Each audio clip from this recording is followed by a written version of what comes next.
Hello, this is Keith, welcoming you to the 1940th edition of the Enfield Talking newspaper, Dateline the 6th of February 2014. The readers this week are Janet, Sally, John and Keith, with Robin on the controls. The items that we will be reading come from our local newspapers, the Enfield Gazette and Advertiser and the Enfield Independent, and are their copyright. Our title music is Country Rock Polka, composed by Pat Prilly, Ferdinand Bouillon, Harry Brewer, and is performed by Jean-Jacques Perry and is used with his kind permission. Local stories include home comforts in short supply and family disgusted at pharmacy for giving wrong medication. First of all, the special news items this week. Our President, Pat Albert, is unwell at the moment, and we wish her a speedy recovery. We've had some donations from, amongst others, the Enfield Choral Society, the Stock Exchange Veterans, and Harvey Freeman. We'd like to thank them very much for their contribution to the Enfield Talking newspaper. Enfield Macular Disease Support Group. This group meets on the second Wednesday of every month from 10 a.m. to 12 noon at the Trinity Church Hall, Gentleman's Row, Enfield EN2 6AN. The meetings are open to anyone affected by central vision loss, and carers are welcome as well. For further details, please contact Alan Newson on 020-8886-5659. That's Alan Newson, 020-886-5659. The Home Library Service is part of Enfield Libraries and provides a delivery service to people living in the borough who are unable to visit a branch library due to age, mobility, disability or their caring responsibilities. We visit each of our members every 4 weeks. The service is free and we will tailor it to your taste. For visually impaired people, we can provide books in large print or recorded books on CD or cassette. We can also bring music on CD or films on DVD for people with some vision. Members are free to reserve particular items. If you'd like to join the Home Library Service or know someone who would, please call 01992 716 010 and we will arrange for the Community Access Librarian to visit you. I'll give you the number again. It's 01992 716 010. If you're experiencing any problems receiving your Enfield Talking newspaper, please phone Diane de Jersey on 020-8805-6578. She is your listener's representative and she will be pleased to help you. That's Diane de Jersey on 020-8805-6578. Now Janet will read the first item of local news. A seriously ill pensioner faces a bleak future after languishing for months on an endless waiting list for a place in sheltered housing. Brian Phillips, 67, was evicted from his home of 11 years in Palmer's Green in September last year. That was after his landlord decided to sell the property into which the former pilot had poured time and money.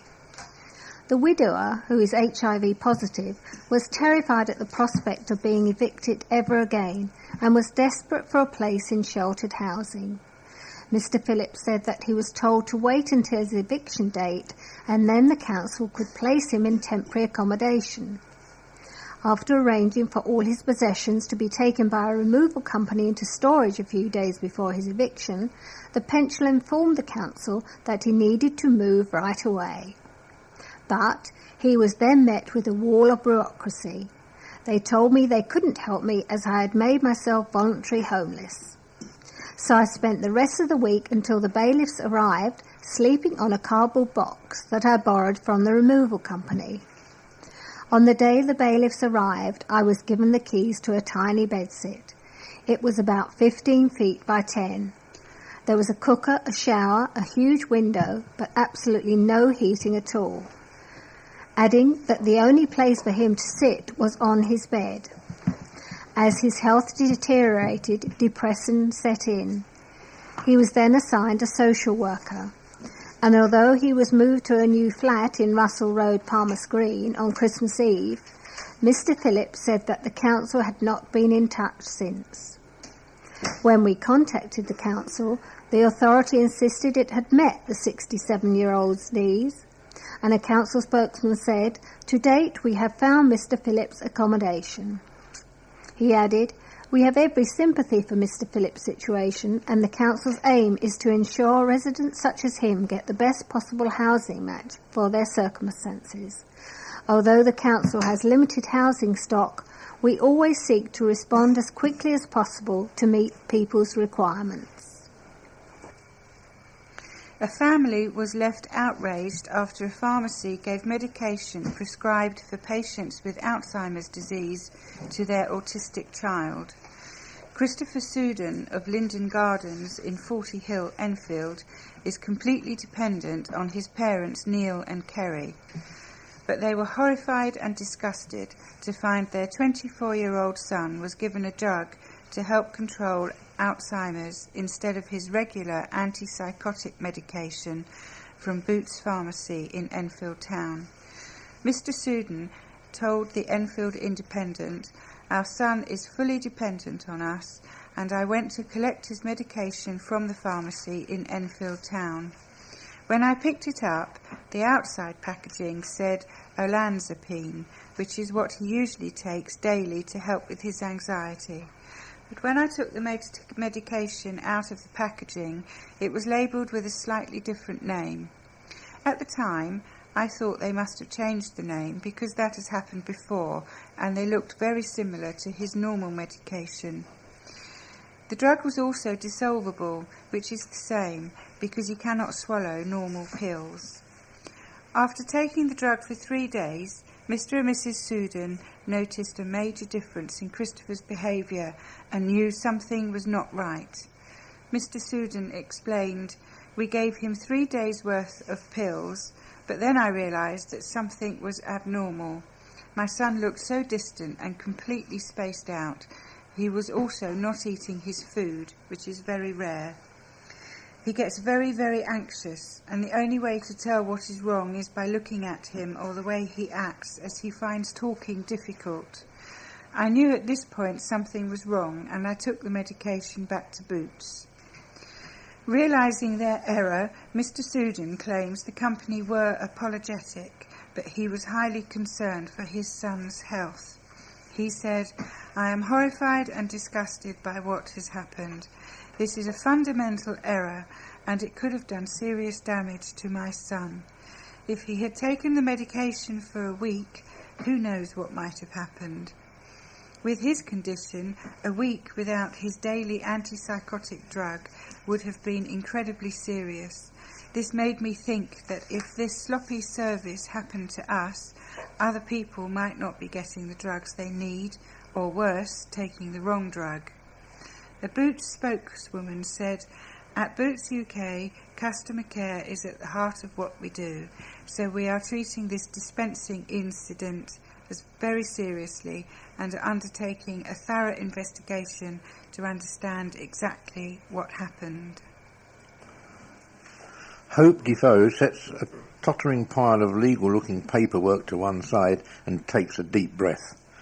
Despite insisting that she's no expert on the legalese of the paperwork that has swamped her life for the past 2 years, Hope recounts in forensic detail a litany of reports not filed, official documents frozen in bureaucracy, and obfuscating officialdom. The papers, statements and reports she sifts through represent a half-formed account of the final moments of her 20-year-old daughter Hannah's life. After 4 adjourned inquests, the family is still no nearer to learning the truth of exactly what happened on the West Indian island of St. Lucia on the evening of the 25th of July 2012, when Hannah was electrocuted in the swimming pool of Juliet's Lodge Hotel in Vieux-Fort. What little they know of that evening is pieced together from the few witness statements they have been able to obtain. With the raw grief of her daughter's death still etched on Hope's face, she recounts how she and her husband Matthew decided to treat Hannah to a paradise holiday after a year of hard graft at the Performers College in Essex, which saw her named as the most improved first year. "When you've got somebody who's trying so hard, it's important you reward them," Hope explains. "We sent her on this holiday as a thank you to her and as a reward for all her hard work." Matthew's sister Janet was going to St. Lucia with her daughter to celebrate her best friend renewing her wedding vows, and Hannah's parents decided that she should join them. What they know of the moments before her sudden death comes from what her distraught cousin was able to recount after the tragedy. Hannah, a strong swimmer, was doing lengths as normal in the hotel pool when suddenly something changed. She did a handstand, she came up and then she said, "Oh, blank, blank, blank, blank," and she went under, Hope says. They thought she was mucking about, and when she didn't come back, that's when the panic started. Somebody ran to get the adults. They came, they jumped into the pool and chaos broke loose. Something had happened which left the pool's water charged with electricity, and Hannah's rescuers were also in danger of being electrocuted. It sounds like it was a horrific, horrific time, but it is also very distressing because it sounds like nobody was concerned in rescuing Hannah, says Hope. They were trying to treat the chaos around them, and there was my daughter lying face down in the pool. Every time they adjourn the case, we have to relive it over and over again, without actually knowing how she got there, she adds, struggling to contain her distress. It took emergency services an hour and a half to pull the 20-year-old out of the water, after fire crews received electric shocks when they touched the metal stairs leading into the pool, and when they tried to lift Hannah onto dry land using special equipment. To this day, Hope and Matthew have no idea how their daughter's body was recovered, and the overriding question to which they are still fighting for an answer is how a swimming pool in a 3-star hotel on an island, almost purely designed for tourism, suddenly had electricity running through it. They haven't sent the electrician's report, and they haven't sent the report of how they rescued her out of the pool, Hope explains. Although Hannah's cause of death, cardiac arrest followed by drowning, was able to be recorded at North London Coroner's Court in High Barnet at the first inquest last year, the details as to how and why there was electricity in the pool have not been forthcoming from the St Lucian authorities, forcing inquests in this country to be adjourned twice. But a ray of light emerged late last year when it seemed as if the wheels of justice in St Lucia had begun to grind into action. The Defoes were contacted by the island's authorities, saying an inquest was due to begin within 24 hours. It was an impossible time frame in which the couple were expected to drop everything and get across the Atlantic Ocean. After desperate pleas to all authorities, the family was able to get the inquest postponed until last month.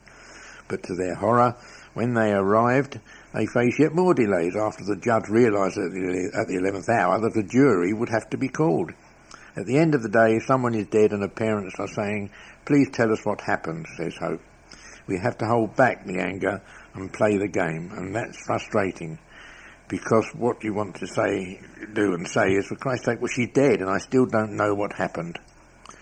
Although the jury inquest was due to have begun already, Hope said there had been a further adjournment. It is the permanent puzzle of the 20-year-old's death that keeps her awake at night. It doesn't make sense, she said. That's what I go to bed with every night. Why, Hannah?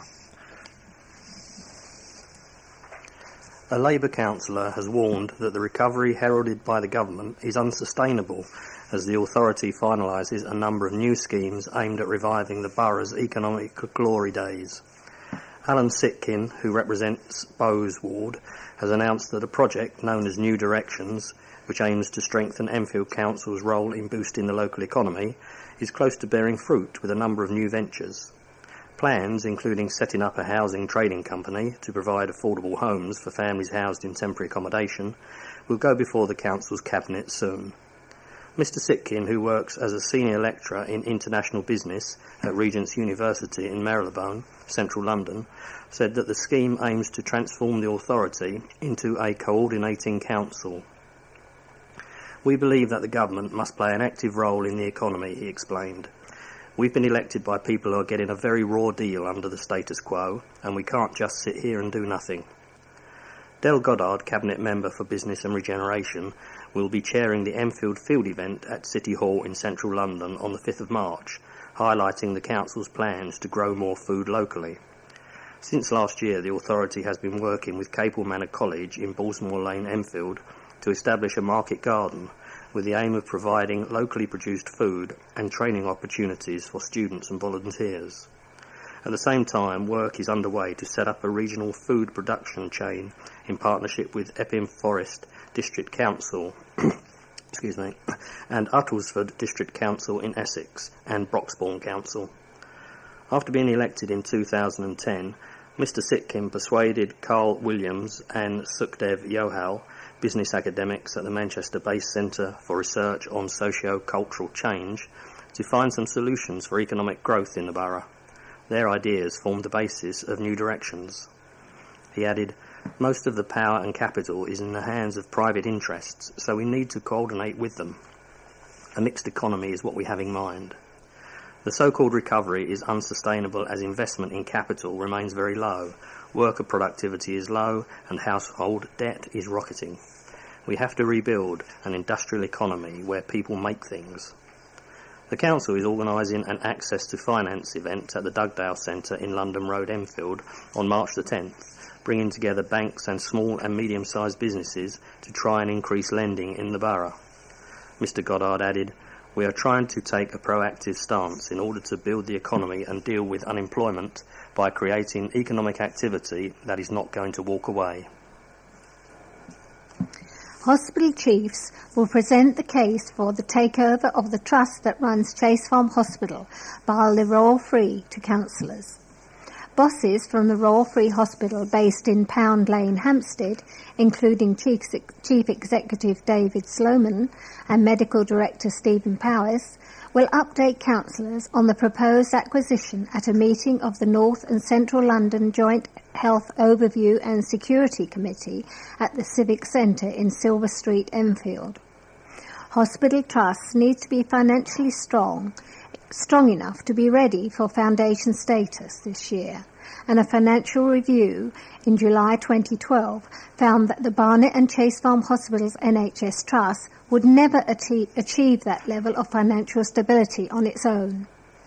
The Royal Free, which already has foundation status, was the only trust to express interest in a takeover, and its bid has reached an advanced stage. The trust submitted a business case to the NHS Trust Development Authority last month and Monitor. The health service regulator has now begun a 3-month assessment, which is expected to be complete by the beginning of May. Health chiefs are hoping to start operating as a new trust on July the 1st, but concerns have been raised by campaigners over the future of Chase Farm Hospital in the Ridgeway, Enfield. That is because the Barnet and Chase Farm Trust has a £16.9 million deficit, a debt which the Royal Free, which is running as a surplus of £7.8 million, will have to absorb. Monty Meth, live president of the Enfield Over 50s Forum, said, "We need answers as to how the acquisition will be viable for the Royal Free. They're already a foundation trust and will have to show how they're going to make the whole organisation profitable. Considering Barnet and Chase Farm's deficit, it is either going to have to cut jobs or receive a significant injection of funding. We want to know what the colour of their money is." A spokeswoman for the Royal Free said, "A larger organisation will be able to offer high-quality services, deliver better value for taxpayers' money, have a broader research base, and greater critical mass for teaching." She also said that land at the Chase Farm site could be sold to clear the deficit, adding, "The BCF deficit, which will take a number of years to clear, is part of our discussions. The proceeds of any land sales at Chase Farm would be ploughed back into patient services on the site." Disabled people and carers in Enfield will soon be exempt from having to pay council tax. Since last April, residents receiving carers allowance, employment support allowance, and the higher rate of disability living allowance, and foster carers of working age who are provided with financial assistance with their council tax have had to pay 19.5% of their bills. But from April the 1st, they will again be fully exempt from paying the tax. The move was approved at a meeting of the full council and will cost the authority £212,000. It is covering this by removing the 1-month council tax exemption on empty properties, raising £212,400. Andrew Stafford, Cabinet Member for Finance, said the amended scheme was fairer. He said, The Council is extending exemptions to these groups because if you are a disabled person or a foster carer, you are either unable to work or you do good work, often full-time, which is only covered by an allowance. Our policy is fully funded, meaning every exemption we make has to be paid for by making a saving elsewhere, which is why we are removing all discounts on empty homes. Last April, the government reduced the amount it pays to local authorities in council tax benefit by 10% for 2013/14, leading to a £5.1 million shortfall for Enfield. Each authority was told by Eric Pickles, the Secretary of State for Communities and Local Government, to find its own way of absorbing the cut under a new system known as council tax support. Enfield decided to raise the tax on working age claimants to 19.5%. The borough's 12,800 pensioners, ex-armed services personnel and war widows who received the benefit were already exempt from making any contributions. Around 27,000 working age residents currently receive council tax support in Enfield. A talented golfer has been jailed for 6 years for stabbing a man outside a nightclub. Spencer Davis, 22, of St Andrews Road, Enfield, knifed Ben Tyndall when trouble broke out among people leaving the venue at 3:00 a.m. on June 16, 2012.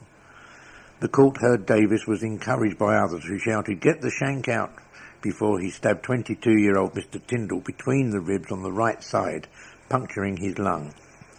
Prosecutor Sally Mealing-MacLeod told St Albans Crown Court that the victim, who had just started work as a recruitment consultant, had gone out that night to celebrate his brother Alex's 21st birthday. As he left Faces nightclub in Hoddesdon, his older brother Harry, who was drunk, was stumbling into other people, which led to an argument. A fight broke out, which did not involve the victim, but Mr Tyndall ended up between two vehicles and was punched to the ground. Davis then punched and stabbed him. He did not realise he had been stabbed until he stood up and saw blood. At hospital, Mr Tyndall's chest was drained to remove fluid from his lung. The 2-centimetre wound was treated and he was discharged from hospital 6 days later. He was in pain for a considerable time, the judge was told. 3 days after the stabbing, Davis went voluntarily to the police station. He made no comment in police interviews and was identified as the attacker on a police video identification parade seen by the victim, who was in his hospital bed. When Davis was interviewed a second time, he said Mr Tyndall and his brother, who had also identified him, must have been mistaken. Davis was convicted of wounding Mr Tyndall with intent. He had a previous conviction for a public order offence in October 2008 when stones were thrown at a group of people dressed as goths. He also had a warning for causing criminal damage in June 2007. Defence barrister Kyriakos Argrogopoulos said Davis still maintains he did not carry out the stabbing. He bitterly regrets going out that night. Since the incident, his father says he has withdrawn into himself. He is very, very quiet, he said. Jailing him, Judge Marie Catterson said, "The result of what you did could have been very much worse. That is no particular thanks to you. To use a knife as a weapon in the circumstances in which you did makes you highly culpable. You were in a highly volatile situation of developing disorder as people were coming out of the club." A new front has opened up in the war over hundreds of homes being built in a leafy corner of the borough. The plan to build 231 homes on the site of the former Middlesex University campus in Cat Hill, Cockfosters, has been mired in controversy from the outset, with campaigners furious that natural habitats of native species will be destroyed by the development. While Enfield Council's planning committee approved the scheme and Natural England gave the go-ahead subject to a series of conditions, a leading figure in the campaign to save Cat Hill was shocked when a leaflet dropped through her door informing her that work on the site will start shortly. One of the conditions was that they would build a newt-proof fence to stop the great crested newts from travelling into the building site as they can travel for up to a mile, Kim Coleman told the Advertiser. She was also horrified to learn that work to demolish the existing buildings will begin shortly, months before the end of the newt's natural hibernation period, which Miss Coleman says is another contravention of the conditions set down by Natural England. I haven't given up, she added. I've lived here for 60 years and I'm going to fight off the developers. I will see them off before they see me off. But the developers, London and Quadrant Housing, is adamant that it is following the conditions set down to the letter. A spokesman for the developer insisted that all plans are in line with licences issued by Natural England. He added, "We will create 231 well-designed homes that match the character of the local area, with a 25-year woodland management plan. Initially, this will include tree protection and pruning and the erection of special fencing to protect newts, in line with licences issued to us by Natural England." Council chiefs have said that they will keep a close eye on the contractors to make sure that they fully comply with every aspect of the conditions laid down by conservationists. Cabinet Member for Environment Chris Bond said, "The Council is in discussion with L&Q about the discharge of conditions imposed on the planning permission and has reminded the developer of the need to comply with the terms of the licence." The founder of a coffee shop staged a cash mob to promote independent businesses and celebrate 5 years in Enfield. The owner of my coffee shop in Chayside Station, Windmill Hill, sat up the mob's latest outing at the chocolate shop in Cockfosters Road, Enfield. A dozen shoppers joined Karen to spend their money at the store. With Valentine's Day around the corner, Mrs. Mercer said she wanted to spread the love and help give local shops a voice. "This is a beautiful independent business that has been here for many years. My aim with the cash mob is to promote the fantastic independent businesses we have across the borough. Local independent shops are unique, and with Valentine's Day so close, we are spreading the love by giving a morale boost to traders, and you will be getting something special when you get to a local business." The chocolate shop's manager, Jackie Lindley, said the business had been running for 30 years and admitted the current economic climate was making life difficult for independent shops. With rental prices going up, it's been tough for local shops. We have struggled, but it is really great to see people continuing to support our shop, and we hope this can continue. There have been a lot of supermarket chains move into the Cockfosters area. We hope this won't badly affect our business, but there are concerns. Liz Salton, who runs part of the cash mob, said, "This is the first one I've been on, and it's great to see people keeping that community spirit." We have now reached the end of side 1 of this tape. Please stop your machine now, take out the cassette, turn it over and start side 2.